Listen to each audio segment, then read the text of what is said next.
Thank you. Thank you. That was so beautiful. So I'll pull this toward me a little bit. See if I can keep from blowing it out. Wow, what a beautiful day. I love today's daily word, fearless.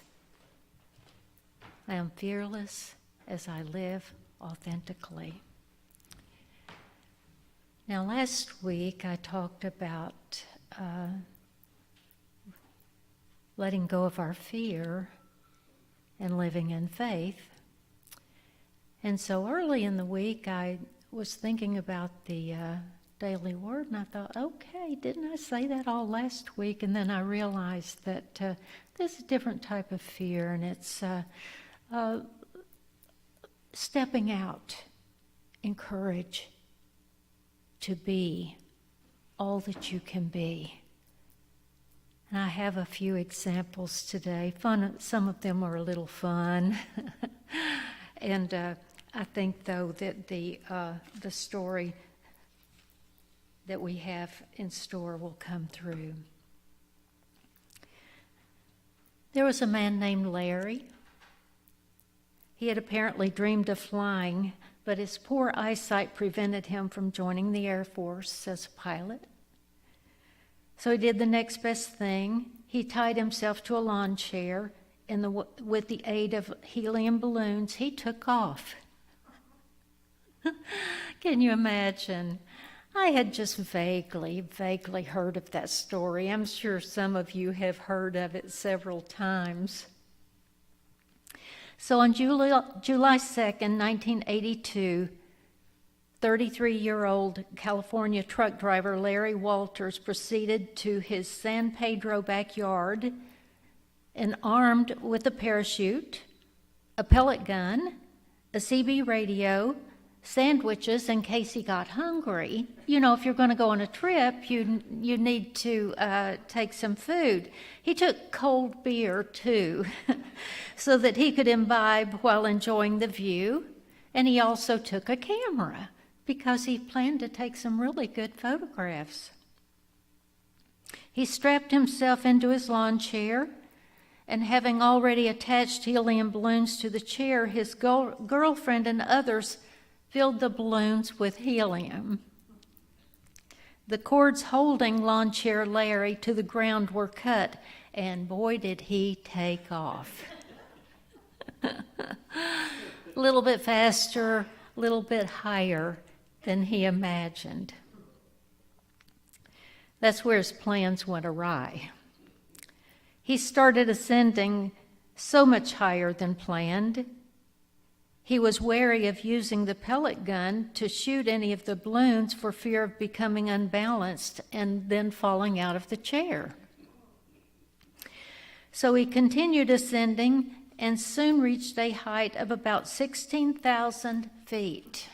You believe it? In a lawn chair. He drifted over the city of Long Beach to the amazement of people on the ground watching. In due course, he gradually drifted into the main approach corridor of Long Beach Airport. A startled pilot who radioed the tower said, "I'm starting my descent at 16,000 feet, and I just passed a guy in a lawn chair with a gun." This is the truth, folks. You can't make this stuff up. So, Larry, using his CB radio, though, he informed authorities that he was fine. He did not need any assistance, thank you very much. After being in the air for over an hour, he started getting pretty cold, and he started floating towards the Pacific Ocean. So he's faced with a dilemma. Either continue drifting towards the ocean or take a chance and start shooting some of the balloons with his pellet gun with a view of bringing it down gradually. And believe it or not, he started descending. And all seemed well until the pellet gun fell overboard and he drifted into power lines. which caused a 20-minute blackout in parts of Long Beach. But he finally reached the ground in one piece, and he was able to tell the tale. Can you believe it? How many of you had heard that story before? Maybe we had just forgotten it. You know, no. No forgetting that, huh? He was even interviewed on the Tonight Show, The Late Show. All of the shows had him on. But he was asked why he did it, and he said, well, I don't know. You got to do something in life. You can't just sit there. So anyway, don't take his advice, okay? We are talking today about being fearless and authentic, but we're not talking about being reckless, okay? Not being reckless. We've had our own bouts with that this year with deciding how to go about our lives, haven't we? How to be, not to live in fear, but we don't want to be reckless either. And that's why actually when I go out, I wear the mask. When I go out in public, I wear the mask. And I hope you will too. We don't want to be reckless, do we? So we're going to talk about a little bit this morning about how to identify fearless, recklessness, authenticity, and true passion. I could have chosen, let's go back one, if you would, yeah. I could have chosen some more difficult words to say together, but I don't know what they would have been with all of those I just placed together. I have another story to tell you. Has anyone heard of the man that, the Frenchman that was stuck out in the desert and his old Citroen, I believe that's how you pronounce it, broke down. He's out in the desert, and the only thing he could do was tear the car apart and make a motorcycle out of it. Anybody ever heard that story? Really? Okay, well, I'm just going to tell it to you then. 1993, Frenchman Emile Loray was going across the Saharan desert. You see, he wanted to go around the military blockade. He was in Morocco, and this was the only way he could do it. This was 93. So he took his old Citroen, and they said it was worn out to begin with. It was a 2CV, if that means anything to you. So we got out on the desert, the Sahara Desert. It's hot out there, dry. And the car broke down. And there was nothing to do, but couldn't walk out. It was too far. He had enough water for a few days and enough food. He wasn't totally foolish. So he thought a bit, and he thought, well, I'm going to have to do something with this vehicle. So he just started tearing it apart, and you'd have to say he was extremely creative and capable to even think of doing that. He didn't have a welder, so he did have a toolbox, and he had a few tools with him, but not many. So he had to actually match up some of the places where the screws would go into maybe a hole that was already there. So he had his work cut out for him. But he persevered, and he believed in himself. He believed in himself. And I've been so touched by this. Can't even imagine being out on the desert, and the thought would come to you that you could build your own motorcycle. I mean, who would even have that thought? So we know that thought came from a higher power. He had the creativity, the willingness. Instead of just sitting there and dying, he tore that old vehicle apart. He said he used the shell of the vehicle to stay in against the nightly storms, the windstorms, and he had to have shelter, so it turned out perfectly. The only real trouble he ran into was when he was coming back into civilization and a policeman stopped him for driving a non-conforming vehicle. And so he gave him that story, told him what he had done, and he said, "Oh man, you got to come up with a better one than that. You got to be kidding me." So actually he did give him a ticket. And no one really believed him, except that, over the years they did. Now, does that look like something that would have been a Citroen to you? Anybody that's familiar with that? Is that, okay, all right. He probably lost his tires is what happened. That's the heat of the desert. You're running Uh-huh. so that's probably what had happened to him. Yeah. I'm just amazed at this story. So you just remember this story of resilience and ingenuity? My goodness. Aren't humans creative? Yeah. And I've mentioned this before about a lot of the men that I know in my life and my own husband, and how just absolutely certain he is in his own abilities to do or create anything. And he could, I know I have a brother, he's deceased now, but I remember when he was young and in the Air Force, and he left Knoxville, Tennessee, in an old vehicle that shouldn't make it anywhere, but he had a wrench and a screwdriver in his pocket. And how many times he did make it. And of course, my husband and many of you men are the same way. And I admire that confidence that you have. I won't even ride in the elevator at our house. Isn't that interesting? And I've figured out why. It's because I don't really trust it, and it's not just that. I don't trust my ability to get out of it. Okay?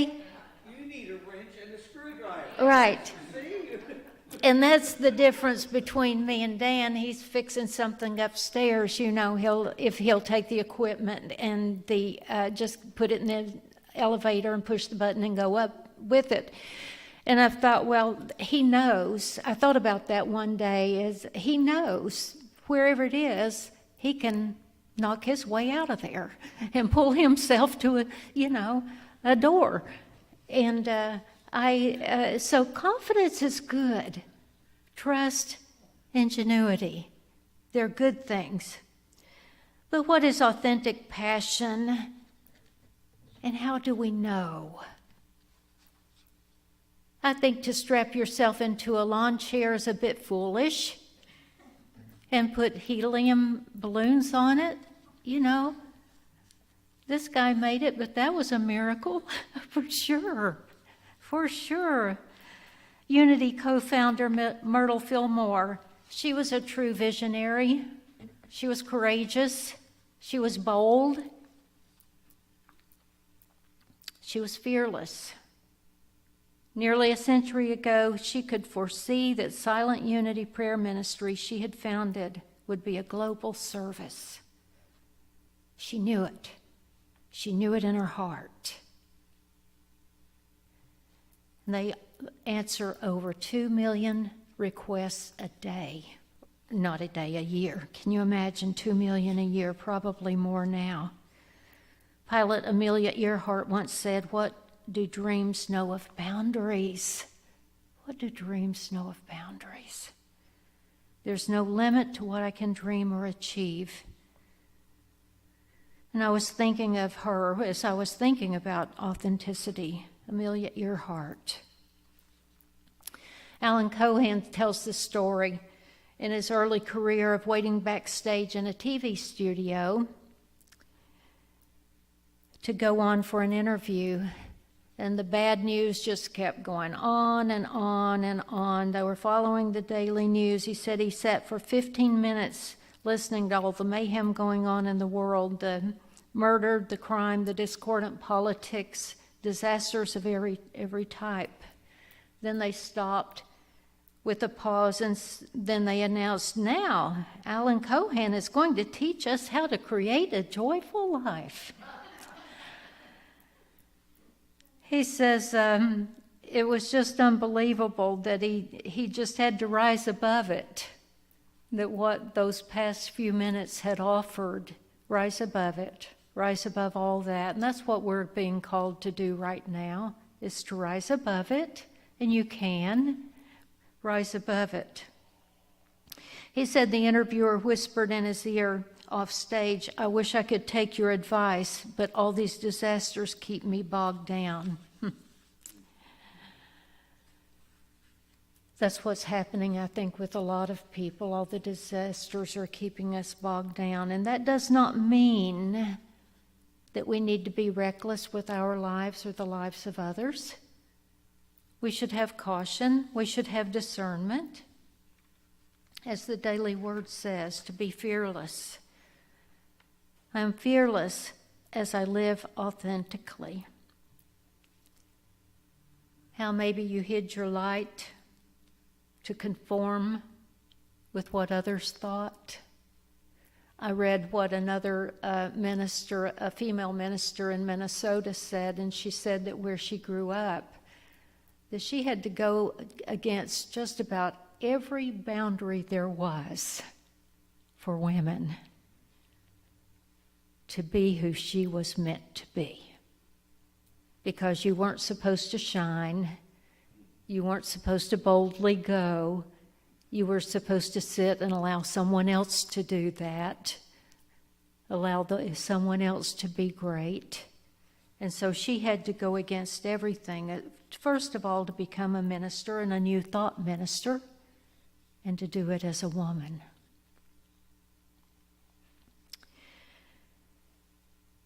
Make of yourself a light, said the Buddha upon his death. Like Jesus, he knew that he was a light, and people were drawn to him. And they both knew, I think, that that was beside the point. It's easy to idolize leaders, isn't it? Jesus, Buddha, and others. But that's far from what they wanted. Far. Jesus said, you are the light of the world. You are the light of the world. You are the light of the world. Now go light up the world wherever you are. I am one with the one love. I am one with the one light. Today I make a new choice. I choose to live fearlessly, as our daily word said. Bold and brave. I am fearless as I live my life authentically, as I pursue my dreams. There's one other thing I wanted to mention to you today. First of all, that song keeps running through my head, what will you do if you knew you could not fail? Wasn't that a sweet, sweet, sweet song? Do you share your light? And if so, how? Are you being authentic about it? Are you just following along with others and doing what you think they'll want you to do? The universe will not fail you.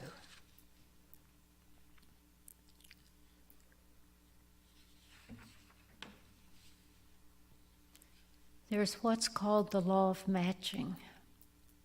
What you seek is seeking you. It shall know your face. With that in mind, how could you fail? How could you fail? How do you remain passionate and attain your authenticity without losing steam? How do you stay brave, bold, courageous in a world sometimes that would criticize you and try to hold you back? You must align yourself with the one power, the one love, the one that sent you here, the one creative force who loved you into being in this place where we are right now, making a difference in the world. So the law of matching works like this. You could say you rented a car. And the agent gave you a key, told you that your vehicle was in stall 307. So you walk out to that stall, press the open trunk button, and nothing happens. Nothing at all. So you do it again, you press all the buttons, nothing happens. Guess it's not my car. So you try a few more times, then you look down the row of cars and you see the trunk of the car that's in stall 303, and it just opened. You go to that car, you say, that's my car. That's meant for me, isn't it? No matter what erroneous stall number the agent has given you, the frequency of that button control was a match to that car. So I ask you, what frequency are you giving out? Is it love? Is it light? Is it authentic? Is it the real you? Steve Jobs co-founded Apple Computers. He made it a household name worldwide. Then the company fired him, went into a tailspin, almost to bankruptcy. They reinstated him at the helm, and the company soared to new heights, eclipsing all the big old corporations, the world's leading earners. Now, most of us cannot live without an Apple-originated device, can we, for even a short time? You see, here's the thing. Steve Jobs, an Apple computer, they belonged to each other. They were the same frequency, weren't they? That's the law of matching. So if something is a match to your passion, your talent, your ambitions, it will come to you and stay with you as long as there is a purpose in that connection. Okay? You don't worry, you don't have to worry, you don't have to strive, you don't have to do all this that you do in order to succeed. You do need to work, yes. And if you're looking for a mate, you need to at least come out on the front porch, right? Okay, we need to do our part. But as poet John Burroughs eloquently affirmed, what is mine shall know my face. Okay? That's the law of matching. Align yourself with the good. Align yourself with God. Align yourself with true purpose. And if you're still not even certain what that is, hold an intention within your heart that you be aligned with your true purpose, and it will come. So I ask you this morning, if you'll refrain from sitting in a lawn chair and putting helium balloons on it this week, okay? And any other reckless thing. As Dan said a few weeks ago about so many people that end up in the emergency room, It started with a group of guys imbibing too much. And one says to the other, "Here, hold my beer and watch this." Okay, don't do that, okay? Let's don't do that. We've done enough foolish things, maybe broken bones and the other things, okay? Let's don't do anything reckless, but let's be courageous. Let's all do that. You never know when you'll be called to make a motorcycle out of a car. I hope I'm not. But if there's something that you've been fearful of, and I don't care what it is, heights, speaking in public, you know, that's one of the biggest fears people have. Whatever it is, try a little bit of it this week, would you? And do, wherever you are, enjoy this car show this coming week. Enjoy those old vehicles, because these people certainly have done a lot of work with a whole lot of joy and enthusiasm. So I thank you for your time this morning, and I hope you will have a bold and joyful week.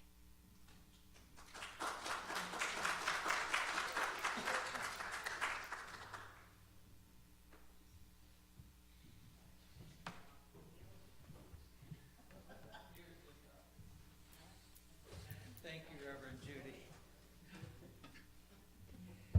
I write some of these things down because I spend a lot of time in my car and a lot of downtime. I read the Course in Miracles and I read the Daily Word, and then I go over these. And today I wrote down, my mind is informed by my heart, not by my ego, not by TV, not by anything in the outside world. My heart knows, but I've got to listen to it. I've got to be in tune with it. The Citroen motorcycle story, that guy had faith. That's faith. I may be stuck in the middle of the desert, but I got something, and what can I do with this something? God, will you show me how, I could take that, oh my God, this thing I could have a new product. And Amelia Earhart, I was born I think Amelia Earhart was born, it was maybe 15 or so years old when I was born, something like that. So I remember the stories about her. And what do dreams know about boundaries? Boy, if she wasn't a leader, whew. You are the light of the world. How can you fail? How can you fail?